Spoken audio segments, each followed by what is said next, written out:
Því ég er að segja fólki í rekstri frá kardió og snildinni sem að það er að þá fæ ég stundum heyra eitthvað, já, en er ekki bankarnir komnir með þetta?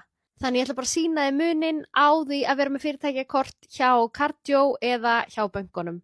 En bankarnir eru allir komnir með lausn þar sem að þú getur hengt viðhengi við hverja færslu og ef ég segja alveg eins og að það fannst mér mjög fyndið þegar bankarnir voru að kynna þetta eins og þetta væri nýsköpunar sigur ársins. En þú þarft að hengja kvittun við hverja einustu færslu og vinnan í bókhaldinu verður ekki mikið einfaldari af því að það þarf að taka út hvert einasta viðhengi fyrir sig. Para við rétta færslu og bóka.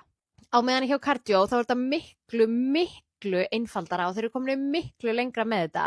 En þar getur þú tekið mynd af kvittuninni, þú getur líka sjálfkrafa sent kvittanir eins og fyrir áskriftum og svoleiðis bara beint inn í bókhaldið þannig að það parast sjálfkrafa við rétta færslu og þú þarft ekki að gera neitt. Og vinnan í bókhaldinu er svo miklu einfaldari þegar það kemur á kardió af því að þar bókast kortið sem rafrænt reikningur og þú getur valið hvað þú vilt skipta þessu upp á marga reikninga eða bóka bara öll kortin í einu á einum reikning þess vegna.